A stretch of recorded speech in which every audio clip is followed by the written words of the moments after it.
Hello and welcome everyone to another exciting episode of Let's Interview the finalists for the Dragon Age Season 3 campaign. And this time around, we have Chris joining us once again. Welcome back, Chris. Hey, Hart. Hey, Ken. Well, Yes. already messed it up. As well, I guess that's it for this interview then. I think we can move on now. No, but as Chris said, he has chosen, one of the people that he's chosen is Kevin, and as you can see, Kevin is back to reprise his role as Cedric.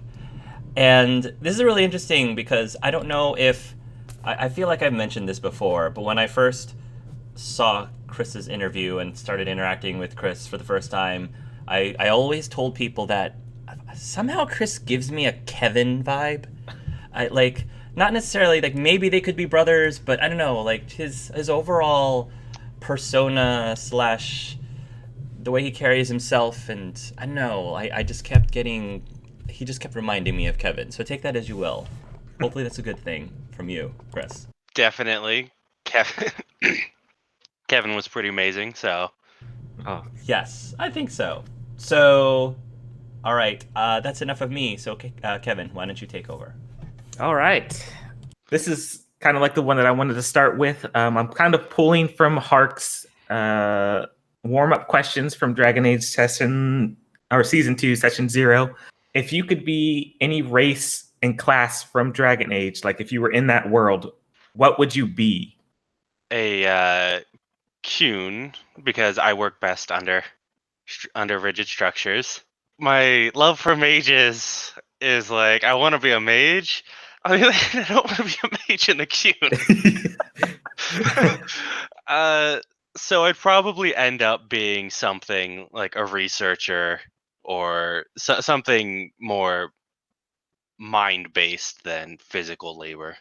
Okay, I actually really like that one because that's unique. I've asked people out of character that a couple of times, and no one has ever said a Qun, like someone who's in the Qun.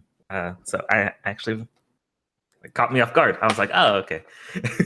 Second question. Playing in tabletop games is a very team-oriented game. What would you bring to the table to make it a good experience for your fellow players and to overall make it a better story, do you think? I've been told I make a great straight man to the funny guy in the party, so we can probably get some good comedy out of that.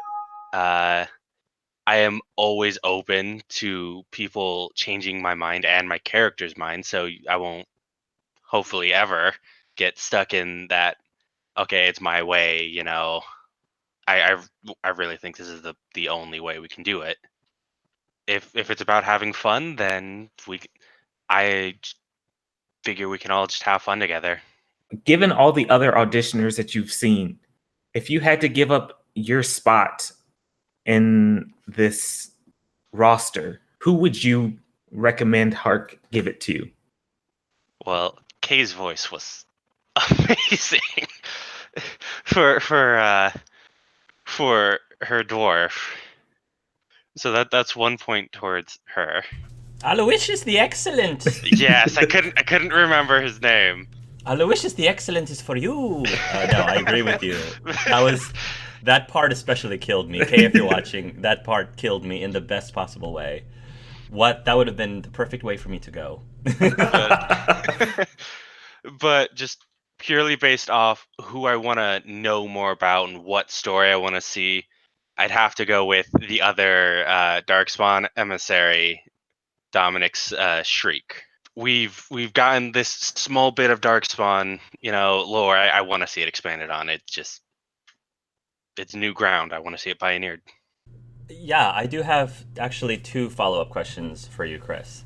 The first one, I found it very interesting that you mentioned Dominic. If you both were put on the campaign and you both were still going to play the original characters that you were going to audition with, how do you think that you would be able to not step on the other person's toes and not, if we have 2 Darkspawn emissaries in the campaign, how would you be able to make yourself different, vastly different from Dominic's?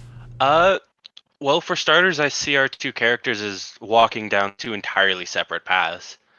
His character, at least from what we saw of his audition video, was shaping up to be more of a redemption of his, I guess you would still maybe call it humanity, as he recovers from the trauma of having killed his family and now having free will, so he has to decide his own actions again.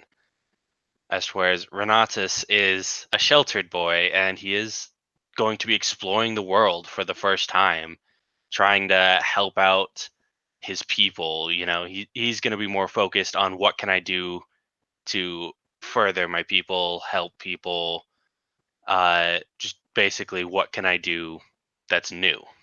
Do you see a bromance between the two of them, or do you think they actually would be at odds at each other? Ooh, I guess it would depend on how the story shapes it.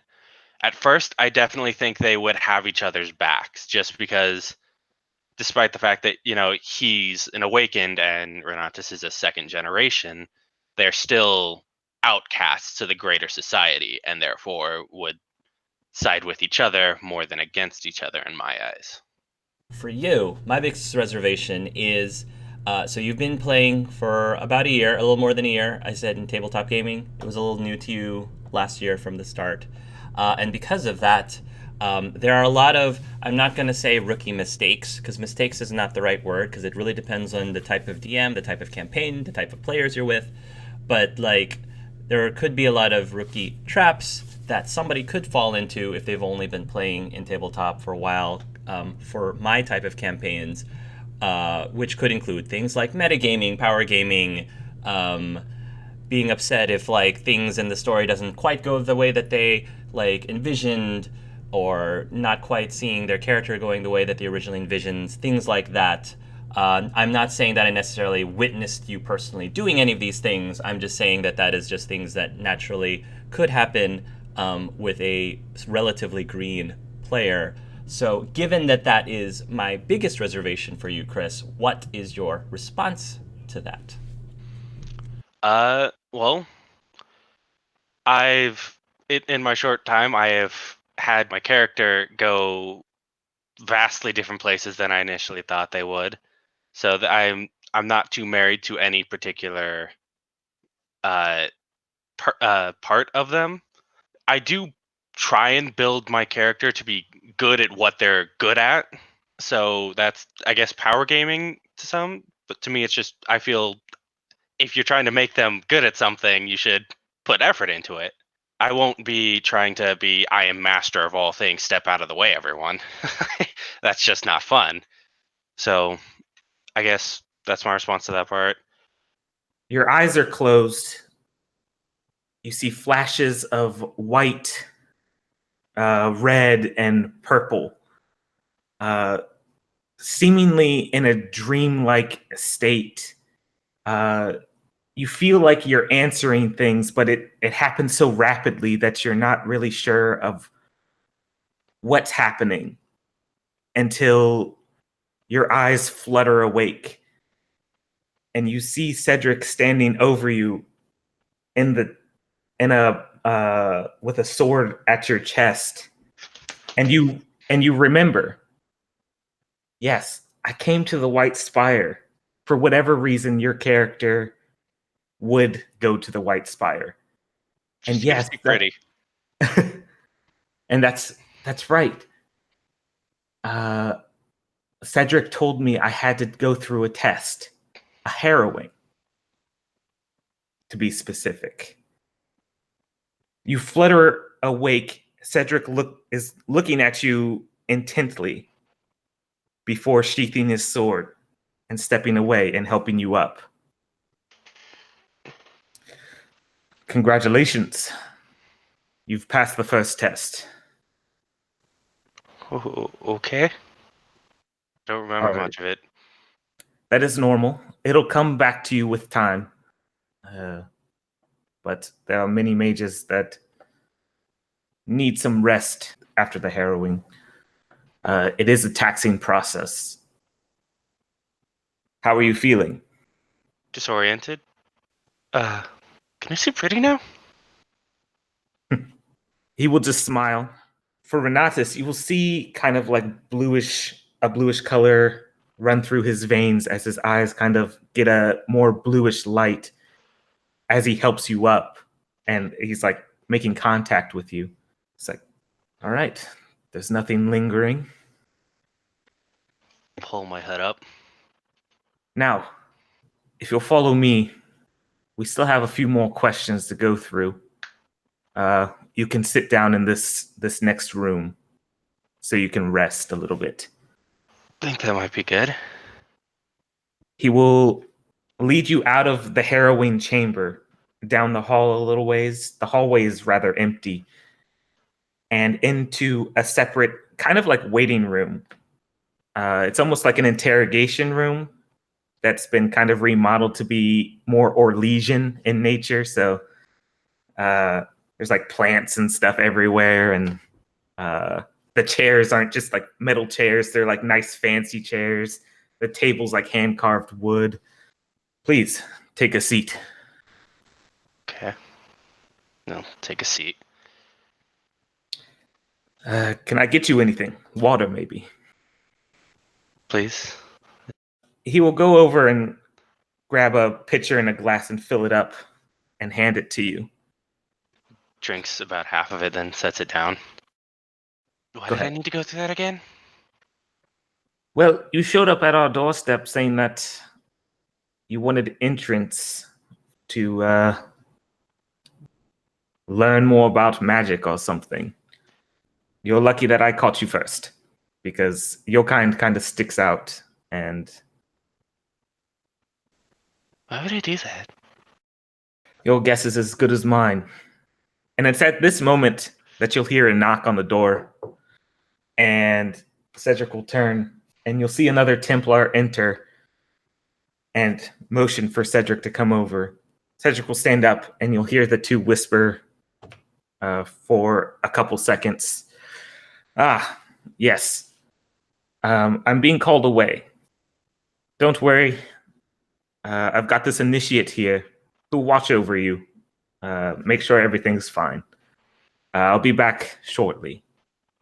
Pulls his hood a little bit farther. Cedric and the other Templar will leave, and a guy in not Templar armor, it's more of chainmail, will step in. There's kind of like an emblazoned insignia of the Templar crest on his shoulder pad, but there's no huge heraldry. And for a time, he'll just kind of be staring at you. You're not sure if out of hate or curiosity or whatever. Do you say anything to him? Renatus just kind of looks at him for a while. So, what's your name? Renaud, monsieur. Renatus. Nice to meet you. Are you Bad skin. bad skin? And you're here. Mm-hmm. Why? Can't remember. I see. Okay, so you don't remember why you're here. Cedric told me that you just passed a harrowing, so you're clearly skilled, but a Darkspawn. I mean, I've seen Razakale a few times, but There's definitely a bit of recognition when he says that name.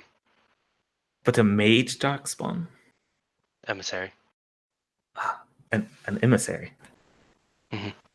It is our word for it. Well, you know, I trust Cedric a lot, but I can't help but get this uncomfortable feeling. What? Are you sure you're not gonna, freak out and attack people and turn them into Darkspawn? Or just kill us and eat us? My brother was a Grey Warden, and he was killed by Darkspawn, so excuse the uneasiness. Sorry for your loss. No, I will not. He kind of eyes you. It's kind of hard for him to do so with the hood so far drawn. And you can tell that makes him a little bit even more uneasy because he can't get a proper read on you. He doesn't have his hand on his sword or anything, but you can definitely tell that there's a big hesitation.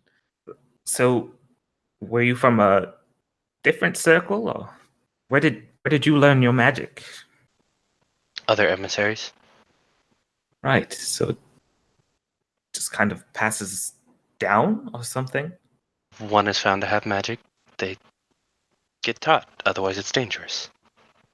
If you didn't want to be here, what do you want to do? Last thing I remember is wanting to see Pretty, but that's. I don't know. I don't remember why I came here. Pretty here. I'm sorry. Who's Pretty? Pretty is the guardian. She's horn. She has horns. She's very pretty. She's mage. She's pretty. Huh. Are you talking about Andrea? I don't know Andrea. She's pretty. Right. If you're talking about Andrea, I definitely wouldn't call her pretty around Cedric. He's very protective. But pretty is her name. He looks confused, and it's at this moment his kind of guard kind of relaxes, and he takes a few steps closer to try and get a better look at you. Renatus leans away a little. He doesn't cringe away, but he's definitely like. And as you kind of shy away, he'll kind of take a few steps back. You know what? Maybe it'd be better if you just talk to someone who's more on your level. And I'll just wait outside. And he'll kind of take a step out, and a woman will come in wearing robes. He relaxes a lot more. And she'll kind of look confused at why she just got pulled in when there was another initiate in there. She has a staff. Hello. Hello. Do you know why I got called in here instead of... He said, it'd be better if I talked to someone on my level. Are you a mage? Emissary. A Darkspawn mage? You kind of see her eyes light up with curiosity as this one will step right up to the table and take a seat and try and get a better look at you. Renatus will pull his hood back just a little to where it's not fully covering his head. What's your name? My name is Rosetta. Renatus. Nice to meet you. Renatus. I'm actually a recently harrowed mage, so I'm all for learning about different studies of magic. Did you study in a circle, or were you... No, taught by other emissaries. Other emissaries? You must tell me, what did they focus on? How did that training go? Controlling the taint. Controlling the taint. Is that what they use for magic, or? It allows us to wear full armor and still use magic. Really? Are you wearing any armor of any kind? He's wearing a lot of more like baggy leather clothing. Mhm. More, you'd think it's more of just to hide that he's a darkspawn than actual armor. That's interesting. How hard was the training? Because it's extremely hard here. You have to be on your game. We learn from when we're little. It's hard at first, but gets easier with time. I see. And do you have to worry about possession or the fade or anything? We sleep. we do dream. But it's I don't know if it's the same. I've never heard of an emissary being possessed. Interesting. It's at this point she kind of like pulls out her bag and starts writing. I must say, I'd love to learn more about how you guys teach other Darkspawn. Mostly through practical training. Practical training. And isn't that dangerous at first? Do people get hurt? Do you have ways of negating magic? I think the Black King did, but it's I don't know. I'm still new to it mostly. Wow. I see. So are you going to be a teacher here, or do you want to teach others, or? I would like to get back to my home. I see. So do you have the skill to teach other Darkspawn? Will you? I guess I could up to a certain point. She will just nod. I don't even know if it's just Darkspawn. It could be just different from your training, but it's just still effective. I wonder how you would do teaching a human mage. And she's kind of like writing stuff in her notebook. Probably couldn't teach you blight magic though. Blight magic, is that what you call it? Magic of the taint, yes. I see. So you have to be a Darkspawn to use it, then. Kinda. You have to have the taint. You pull on the taint. And is that the only thing you pull on? I don't know. It's muddled right now. I was told that it would pass eventually, but it's just foggy right now. You see her kind of write a few more things before closing her notebook. Well, I would love to come down and visit. How many more of you are there? I shouldn't say. That's fair.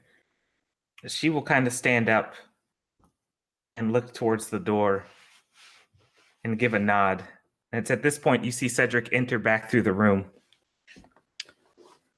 Well, you're definitely no blood mage, and you're definitely able to keep your cool under scrutinous questioning. He'll kind of like look at the other two, and the other initiate kind of walks in. This time, not in initiate armor, but full Templar armor. And he'll just kind of like cross his arms and like look at you very nonchalantly. Sorry, this was just a secondary test to see how you would handle things. I would have done it myself, but Kenna tells me people don't like to open up to me for some reason. I can never know why. I don't know. Maybe it's just bad luck, I guess. So, just a few more questions. You don't do blood magic, right? No. I didn't think so. You seem like the good kind. Thank you. Well, we have no more questions here for you. Is there anything you wanted to learn from being here at the White Spire? We have plenty books and training resources open to you. Again, you're a friend of Razakale's, and normally I don't do this, but I won't keep you here. But the books would be nice. I like to read when I can. We can get that arranged for you. Tell me what would you be interested in? What forms of magic outside of your specialty? My first spell was entropy, I'm rather fond of primal. Entropy and primal. Well, we have a large quantity of books, and he'll kind of look over at the mage, who kind of like waves her hand over her face, and she goes from like this young-looking girl to a more seasoned woman. It's clearly an illusion spell, and she'll kind of look at Cedric and look at you. Yes, he definitely seems to have some talent if he was able to pass the harrowing with just his training. We can definitely open up a bunch of entropy and primal books to him if you wish to learn more. Cedric will nod and kind of gesture for the two standing outside to go and make it so. Well, allow me to formally welcome you to the White Spire, then. You're welcome to stay here as long as you please, but should you miss home, I have an alluvion that'll take us close to the deep roads, where I'm sure you'll like to stay. But find my way from there. And he'll hold out his hand for you to shake. Take it and he'll shake it. Hello there. My name is Renatus, and I'd really like to ask for your help. And if I get into this this campaign, well, I think it would be a blast, and I really would like to experience this with all of you, and so thank you for your time, and good luck out there.